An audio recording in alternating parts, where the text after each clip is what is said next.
Dino Babies, the next new show on Nickelodeon, or is it something more serious? Find out on Smart Money.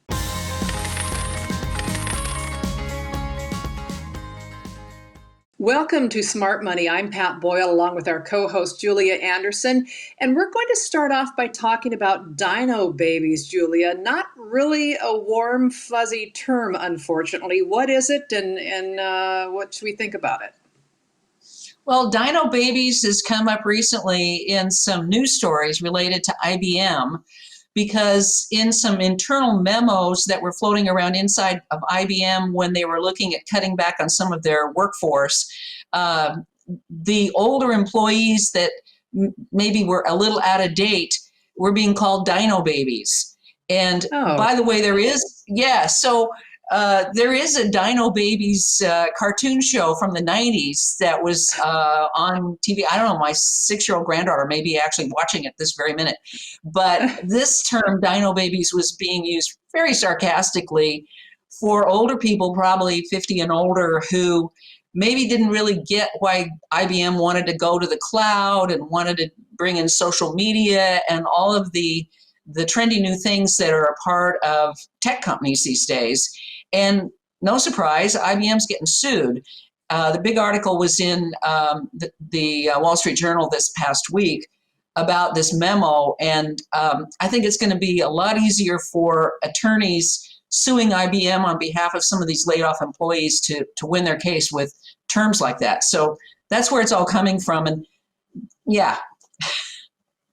well, and it's funny because I don't know how many times I've said, usually in regard to tech, well, I better learn this because I don't want to become a dinosaur. And now they've made that even cuter with Dino Babies. Okay.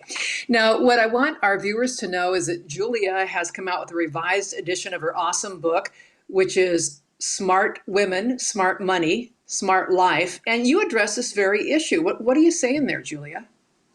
Well, I wrote originally in the first book 3 years ago about how to accept a job buyout and what the pros and cons were of a job buyout offer. And I'm drawing on that to talk today about all this. I think nothing's changed, even though we're in a very dynamic labor market right now where employers are struggling to find workers. There are still reasons why large employers may be laying people off or offering early buyouts. Labor costs are one of the biggest areas where employers can cut those costs. So I think early buyout offers are alive and well. What are some of the bigger layoffs in our area where the no baby approach may have come into play? Well, we have a lot of really big employers, everything from Nike on the retail side to Oregon Health Sciences University to Columbia Sportswear, Intel, of course. Intel just regularly goes through layoffs as they move from one kind of product to another. And Fred Meyer a few years ago really shrank its administrative staff here in Portland. So a lot of those people get an early offer. They may be in their late 50s, and the company comes to them and says, are you willing to take an early buyout and walk away with some money, and you won't have your job anymore? So it's very stressful. Yeah, to say the least. And if age discrimination is illegal, how do companies get around it? Well, there are a lot of smart attorneys out there that advise employers on how to do these without getting in trouble. It's certainly not the way IBM was doing it, but you as an employee that's targeted for an early buyout may be offered money. None of the reasons for the job cut will be related to age at all. It'll have to do with the particular job category you're in.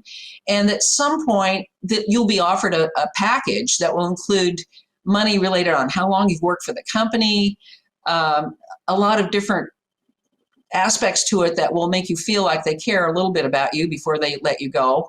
And the bottom line is they're going to have you sign a document that you promise not to sue them. And you promise to have read over all the information in the buyout and you're okay with it. So that's how employers can get around the age thing. Yeah, I guess it's called a release agreement. Now, should you have your attorney take a look at it, or are you just kind of dead in the water with it? Well, there's some things you need to know. If you're being offered a buyout, first of all, you get 21 days to decide whether to take it or not.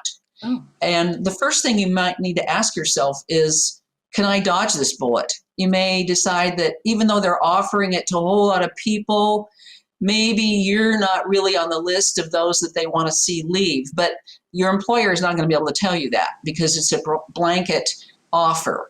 So let's say a company says anybody over 60 can take this early buyout offer, and you have to decide whether you're on the list or not. So that's a big decision. And then secondly, you may want to talk to somebody outside the company, depending on how much you're getting paid and how senior you are in the organization. Getting an outside legal consultant to look over the proposal, the buyout deal, may be a very good idea. And a number of other things. You have, it depends on your age. When would you be eligible for Social Security? How far are you from Medicare? Because health insurance costs are another big factor. So there's a lot to think about. Julia, what if you're considering turning down the offer? What should you be aware of?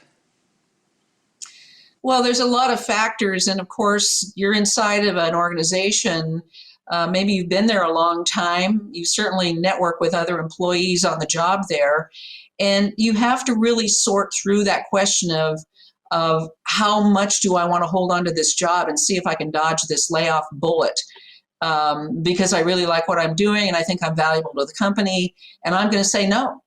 The downside of that is if you say no and they say, well, everybody in this certain job category is going to be out, and sorry, but you're not going to get the buyout offer. So it's hard to know what to do because the company, the employer, is forbidden from saying, well, this isn't really for you. You don't have to worry about this. They can't do that or they'll get sued by other people.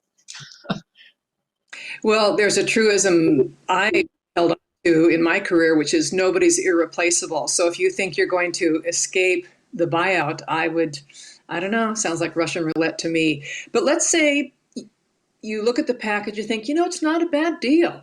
Should you trust the package? Are they always as good as they look? Well, in the reporting that I've done on this issue and in the chapter in my book about it, sometimes the buyout offer is not as good as it may sound when you first hear about it. And usually you're going to go to an employee meeting and someone from the HR department is going to go over the highlights of the buyout, who's eligible and all that sort of thing. And that again is why regulations give you 21 days to think about it. And obviously you need to take that offer home, talk it over with your family, and a lot of factors are involved in terms of your age and how close you are to real retirement. The bottom line is you're going to lose that big job with maybe the matching money in a 401k. So I think you have to think carefully about what you're doing. And my biggest tip in all this is to take some time. Yeah, I'm glad there are 21 days. Are there any silver linings, any positives in there in a buyout offer? There are. When I was working as a reporter in a newspaper and we were covering layoffs like this or buyouts, I know people who left really big tech companies and they took a chunk of money with them so they had a little nest egg that they could start a new business. Maybe it's something that with all the other factors involved, they felt like they could afford to launch a retail business or a tech service business. Or I know somebody who started a local gym in a retail strip, and I think they've done okay despite COVID. That's been another issue coming along. But now we're beginning to see a bit of recovery, and so it's such a personal thing in terms of whether to take the offer, what you might do with your time before you really retire. And I don't think people should really be retiring until their late 60s at this point, after you get Medicare, and certainly you can delay taking Social Security benefits. So it's a tough time for some of these dino babies that, man, you need to stay up on your skills. I guess that stay up on your skills inside or outside the company.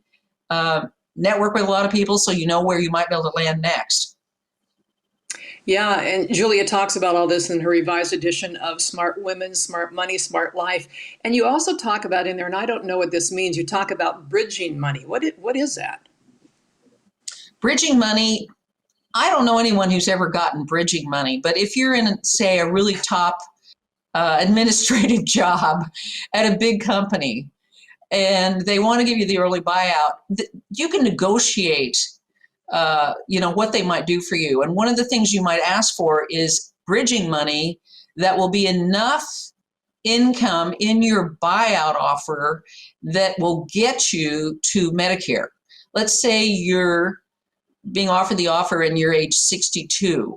Well, Medicare is 65. A bridge money would, I think they give it to you all in one lump sum, but I'm not sure about that. Divided up over the next 3 years, and it would be money that you could live on or pay your health insurance until you got to Medicare. That's basically what it's about. I suppose you could bridge to anything. You also talked a little bit earlier about reinvention when the big paying job goes away, the person opened the gym, things like that. Do you have any final tips? Well, again, I'd go back to the networking thing, well, and skills. So if you're over 50, no matter what kind of job you have, you need to be keeping up on the latest skills in that job. Maybe your employer is offering new training, especially around social media and some of these things that are just kind of part of everybody's life now. If you aren't getting those kinds of skill training opportunities inside the company, I would look for ways to do it outside. After work, in the evenings, there's classes you might be able to take. So the skill issue is really a big deal. Secondly, I would network like crazy. And there's a lot of online, platforms like Indeed or I can't think what the other one is, but I see it all the time. Anyway, I'll think of it.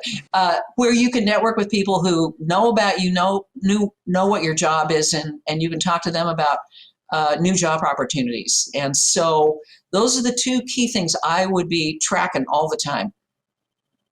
Okay, you've been hearing about Dino Babies from Julia Anderson, co-host of Smart Money. I'm her co-host, Pat Boyle. And check out the revised version of her book. The last one came out 3 years old. She's updated it, includes buyout packages and all that. It is called Smart Women, Smart Money, Smart Life. Thank you for listening today. For more information, go to my website at 60andsingle.com.